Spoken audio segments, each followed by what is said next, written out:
Kisah Nabi Yusuf alaihi salam. Bagian 4. Yusuf dalam penjara. Yusuf dimasukkan ke dalam penjara bukannya karena ia telah melakukan kesalahan atau kejahatan, tetapi karena sewenang-wenangnya penguasa yang memenjarakannya untuk menutupi dosanya sendiri dengan menempelkan dosa itu kepada orang yang dipenjarakan. Akan tetapi bagi Nabi Yusuf, penjara adalah tempat yang aman untuk menghindari segala godaan dan tipu daya yang akan menjerumuskannya ke dalam kemaksiatan dan perbuatan mungkar. Bagi Yusuf hidup di dalam sebuah penjara yang gelap dan sempit, di mana gerak bandanya dan pandangan matanya dibatasi, adalah lebih baik dan lebih disukai daripada hidup di alam bebas di mana jiwanya tertekan dan hatinya tidak merasa aman dan tenteram. Di dalam penjara Yusuf dapat membulatkan pikirannya dan jiwanya beribadah dan menyembah kepada Allah. Di samping itu ia dapat melakukan dakwah di dalam penjara, memberi bimbingan dan nasihat kepada pesalah, agar mereka yang telah berdosa melakukan kejahatan bertaubat dan kembali menjadi orang-orang yang baik, sedang kepada tahanan yang tidak berdosa yang menjadi korban perbuatan penguasa yang sewenang-wenang dihiburkan agar mereka bersabar dan bertakwa, bertawakal serta beriman memohon kepada Allah mengakhiri penderitaan dan kesengsaraan mereka. Bersama dengan Yusuf, dipenjarakan pula dua orang pegawai istana raja dengan tujuan hendak meracunkan raja atas perintah dan dengan kerjasama dengan pihak musuh istana. Dua pemuda pegawai yang dipenjara itu, seorang penjaga gudang makanan dan seorang sebagai pelayan meja istana. Pada suatu hari pagi datanglah kedua pemuda tahanan itu ke tempat Nabi Yusuf mengisahkan bahwa mereka telah mendapat mimpin.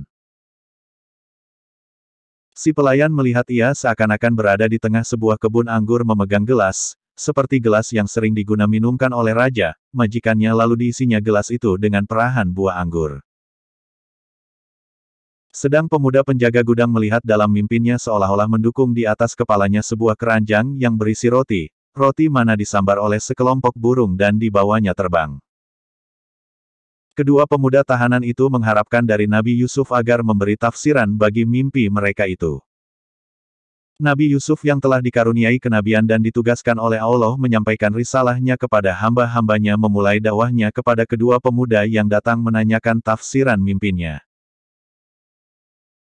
Mengajak mereka beriman kepada Allah yang Maha Esa, meninggalkan persembahan kepada berhala-berhala yang mereka ada-adakan sendiri dengan memberi nama-nama kepada berhala-berhala itu sesuka hati mereka. Untuk membuktikan kepada kedua pemuda itu bahwa ia adalah seorang nabi dan pesuruh Allah, berkata Nabi Yusuf, "Aku tahu dan dapat menerangkan kepada kamu, makanan apa yang akan kamu terima. Apa jenisnya dan berapa banyaknya demikian pula jenisnya dan macam mana minuman yang akan kamu terima. Demikian pula dapat aku memberi tafsiran bagi mimpi seorang termasuk kedua mimpimu. Itu semua adalah ilmu yang dikaruniakan oleh Allah kepadaku. Aku telah meninggalkan agama orang-orang yang tidak beriman kepada Allah dan mengingkari adanya hari kiamat kelak. Aku telah mengikuti agama bapa-bapakku, Ibrahim, Ishak dan Yakub. Tidaklah sepatutnya kami menyekutukan sesuatu bagi Allah yang telah mengaruniakan rahmat dan nikmat-Nya atas kami dan atas manusia seluruhnya tetapi kebanyakan manusia tidak menghargai nikmat Allah itu dan tidak mensyukurinya. Cobalah fikirkan wahai teman-temanku dalam penjara mana yang lebih baik dan lebih masuk akal, penyembahan kepada beberapa Tuhan yang berbeda-beda atau penyembahan kepada Tuhan yang Maha Esa dan Maha Perkasa. Tuhan telah memerintahkan janganlah kamu menyembahkan selain dari Dia. Itulah agama yang benar dan lurus, tetapi banyak orang tidak mengetahui dan tidak mahu mengerti. Adapun mengenai mimpimu, Nabi Yusuf melanjutkan ceritanya, maka takdirnya bahwa engkau, wahai pemuda pelayan, segera akan dikeluarkan dari penjara dan akan dipekerjakan kembali seperti sedia kala. Sedangkan engkau wahai pemuda penjaga gudang akan dihukum mati dengan disalib dan kepalamu akan menjadi makan burung-burung yang mematuknya. Demikianlah takbir mimpimu yang telah menjadi hukum Allah bagi kamu berdua. Berkata Nabi Yusuf selanjutnya kepada pemuda yang diramalkan akan keluar dari penjara, wahai temanku, pesanku kepadamu, bila engkau telah keluar dan kembali bekerja di istana sebutlah namaku di hadapan raja, majikanmu. Katalah kepadanya bahwa aku dipenjarakan sewenang-wenangnya, tidak berdosa dan tidak bersalah. Aku hanya dipenjara untuk kepentingan menyelamatkan nama keluarga ketua polis negara dan atas anjuran istrinya belaka. Janganlah engkau lupakan pesananku ini, wahai temanku yang baik. Kemudian, maka sesuai dengan takbir Nabi Yusuf, selang tidak lama keluarlah surat pengampunan raja bagi pemuda pelayan dan hukuman salib bagi pemuda penjaga gudang dilaksanakan. Akan tetapi pesanan Nabi Yusuf kepada pemuda pelayan, tidak disampaikan kepada raja setelah ia diterima kembali bekerja di istana. Saitan telah menjadikannya lupa setelah ia menikmati kebebasan dari penjara dan dengan demikian tetaplah Nabi Yusuf berada di penjara beberapa tahun lamanya. Penghibur para tahanan yang tidak berdosa dan mendidik serta berdakwah kepada tahanan yang telah bersalah melakukan kejahatan dan perbuatan-perbuatan yang buruk. Agar mereka menjadi orang-orang yang baik dan bermanfaat bagi sesama manusia dan menjadi hamba-hamba Allah yang beriman dan bertauhid. Isi cerita ini ada tersebut di dalam Al-Quran pada surah Yusuf, ayat 36 sehingga ayat 42. 36. Dan bersama dengan dia masuk pula ke dalam penjara dua orang pemuda. Berkatalah salah seorang di antara keduanya, sesungguhnya aku bermimpi, bahwa aku memerah anggur. Dan yang lain berkata, sesungguhnya aku bermimpi bahwa aku membawa roti di atas kepalaku dan sebagiannya dimakan burung. Beritakan kepada kami takbirnya.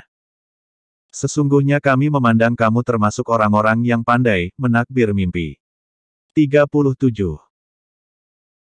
Yusuf berkata, sebelum sampai kepada kamu berdua makanan yang akan diberikan kepadamu melainkan aku telah dapat menerangkan jenis makanan itu sebelum makanan itu sampai kepadamu. Yang demikian itu adalah sebagian dari apa yang diajarkan oleh Tuhanku kepadaku. Sesungguhnya aku telah meninggalkan agama orang-orang yang tidak beriman kepada Allah, sedang mereka ingkar kepada hari kemudian. 38. Dan aku mengikuti agama bapa-bapakku, yaitu Ibrahim, Ishak dan Yakub. Tiadalah patut bagi kami, para nabi, mempersekutukan sesuatu apapun dengan Allah.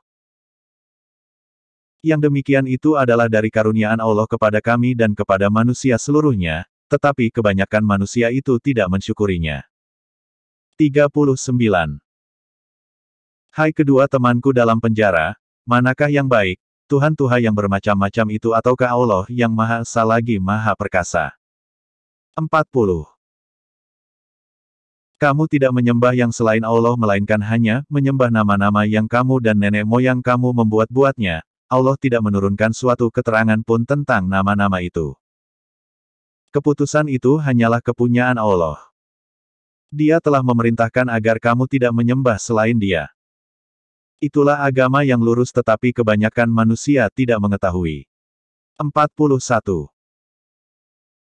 Hai kedua temanku dalam penjara adapun salah seorang di antara kamu berdua akan memberi minum tuannya dengan arak adapun yang seorang lagi maka ia akan disalib lalu burung memakan sebahagian dari kepalanya. Telah diputuskan perkara yang kamu berdua menanyakannya kepadaku. 42. Dan Yusuf berkata kepada orang yang diketahuinya akan selamat di antara mereka berdua, terangkanlah keadaanku kepada tuanmu. Maka Saitan menjadikan dia lupa menerangkan keadaan Yusuf kepada tuannya. Karena itu tetaplah dia, Yusuf, dalam penjara beberapa tahun lamanya. Yusuf, 36-42. Tanda hubung tanda hubung tanda hubung tanda hubung tanda hubung. Yusuf dibebaskan dari penjara. Pada suatu hari berkumpullah di istana Raja Mesir, para pembesar, penasihat dan para arif bijaksana yang sengaja diundang oleh untuk memberi takbir mimpi yang telah merungsingkan dan menakutkan hatinya.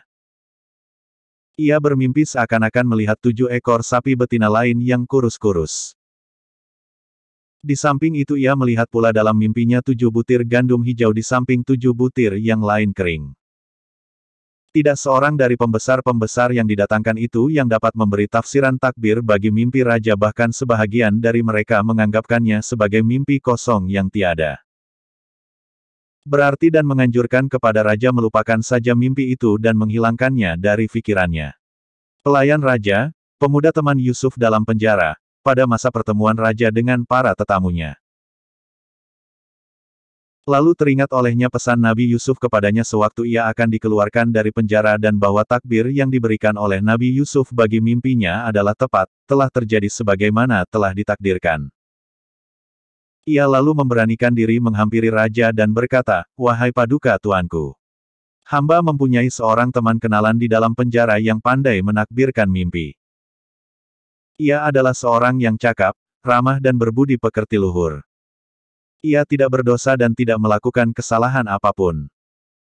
Ia dipenjara hanya atas fitnahan dan tuduhan palsu belaka. Ia telah memberi takbir bagi mimpiku sewaktu hamba berada dalam tahanan bersamanya dan ternyata takbirnya tepat dan benar sesuai dengan apa yang hamba alami. Jika paduka tuan berkenan, hamba akan pergi mengunjunginya di penjara untuk menanyakan dia tentang takbir mimpi paduka tuan." Dengan izin raja, pergilah pelayan mengunjungi Nabi Yusuf dalam penjara.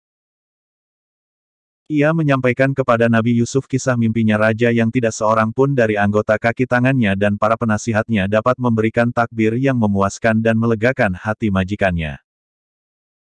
Ia mengatakan kepada Nabi Yusuf bahwa jika raja dapat dipuaskan dengan pemberian bagi takbir mimpinya,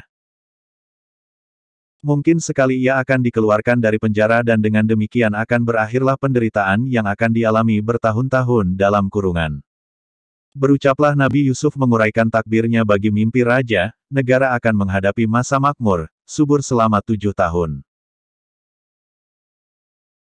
Di mana tumbuh-tumbuhan dan semua tanaman gandum, padi dan sayur-mayur akan mengalami masa menuai yang baik yang membawa hasil makanan berlimpah ruah.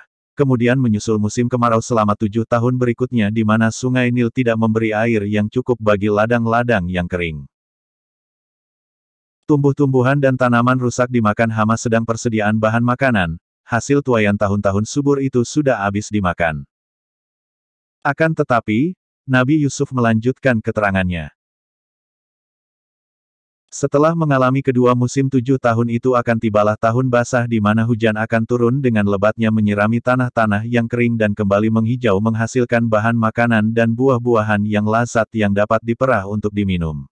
Maka jika takbirku ini menjadi kenyataan, Nabi Yusuf berkata lebih lanjut, seharusnya kamu menyimpan baik-baik apa yang telah dihasilkan dalam tahun-tahun subur, serta berhemat dalam pemakaiannya untuk persiapan menghadapi masa kering. Agar supaya terhindarlah rakyat dari bencana kelaparan dan kesengsaraan. Raja setelah mendengar dari pelayannya apa yang diceritakan oleh Nabi Yusuf tentang mimpinya merasakan bahwa takbir yang didengarkan itu sangat masuk akal dan dapat dipercayai bahwa apa yang telah diramalkan oleh Yusuf akan menjadi kenyataan. Ia memperoleh kesan bahwa Yusuf yang telah memberi takbir yang tepat itu adalah seorang yang pandai dan bijaksana dan akan sangat berguna bagi negara jika ia didudukkan di istana menjadi penasihat dan pembantu kerajaan. Maka disuruhlah kembali si pelayan ke penjara untuk membawa Yusuf menghadap kepadanya di istana. Nabi Yusuf yang sudah cukup derita hidup sebagai orang tahanan yang tidak berdosa, dan ingin segera keluar dari kurungan yang mencekam hatinya itu. Namun ia enggan keluar dari penjara sebelum peristiwanya dengan istri ketua polis negara dijernihkan lebih dahulu dan sebelum tuduhan serta fitnahan yang ditimpakan ke atas dirinya diterangkan kepalsuannya. Nabi Yusuf ingin keluar dari penjara sebagai orang yang suci bersih dan bahwa dosa yang diletakkan kepada dirinya adalah fitnahan dan tipu daya yang bertujuan menutupi dosa istri ketua polis negara sendiri. Raja Mesir yang sudah banyak mendengar tentang Nabi Yusuf dan terkesan oleh takbir yang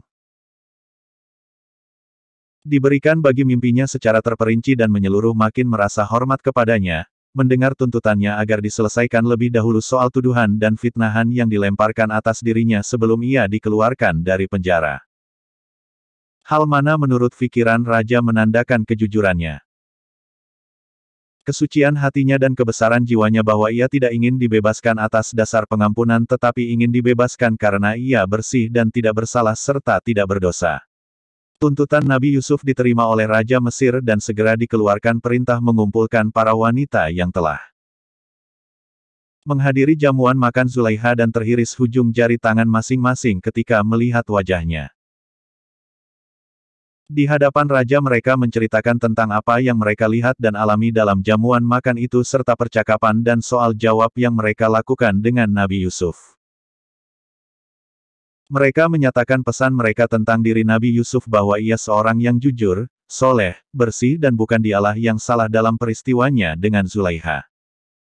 Zulaiha pun dalam pertemuan itu mengakui bahwa memang dialah yang berdosa dalam peristiwanya dengan Yusuf dan dialah yang menganjurkan kepada suaminya agar memenjarakan Yusuf untuk memberikan gambaran palsu kepada masyarakat bahwa dialah yang salah dan bahwa dialah yang memperkosa kehormatannya. Hasil pertemuan raja dengan para wanita itu diumumkan agar diketahui oleh seluruh lapisan masyarakat dan dengan demikian terungkaplah tabir yang meliputi peristiwa Yusuf dan Zulaiha. Maka atas perintah raja, dikeluarkanlah Nabi Yusuf dari penjara secara hormat, bersih dari segala tuduhan. Ia pergi langsung ke istana raja memenuhi undangannya. Bacalah isi cerita ini dalam Al-Quran Surah Yusuf, ayat 43 sehingga ayat 53, gelombang 43. Gelombang raja berkata kepada orang-orang terkemuka dari kaumnya, sesungguhnya aku bermimpi melihat 7 ekor sapi betina yang kurus-kurus dan 7 butir gandum, yang hijau dan 7 butir lainnya yang kering. Hai orang-orang yang terkemuka, terangkanlah kepadaku tentang takbir mimpiku itu, jika kamu dapat menakbirkan mimpi. 44, gelombang mereka menjawab, itu adalah mimpi-mimpi yang kosong dan kami sesekali tidak tahu menakbirkan mimpi. 45. Gelombang dan berkatalah orang yang selamat di antara mereka berdua dan teringat kepada Yusuf, sesudah beberapa waktu lamanya, aku akan memberitakan kepadamu tentang orang yang pandai menakbirkan mimpi itu, maka utuslah aku kepadanya. 46.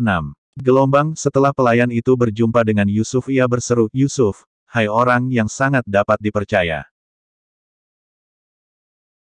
Terangkanlah kepada kami tentang 7 ekor sapi yang gemuk-gemuk yang dimakan oleh 7 ekor sapi betina yang kurus-kurus dan 7 butir gandum, yang hijau dan 7 lainnya yang kering agar aku kembali kepada orang-orang itu, agar mereka mengetahuinya. 47.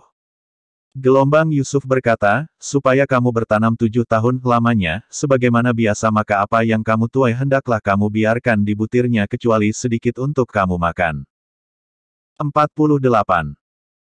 Gelombang kemudian sesudah itu akan datang 7 tahun yang amat sulit, yang menghabiskan apa yang kamu simpan untuk menghadapinya tahun sulit kecuali sedikit dari benih gandum yang kamu simpan. 49. Gelombang kemudian setelah itu akan datang tahun yang padanya manusia diberi hujan, dengan cukup, dan di masa mereka memeras anggur. 50. Gelombang raja berkata, bawalah dia kepadaku.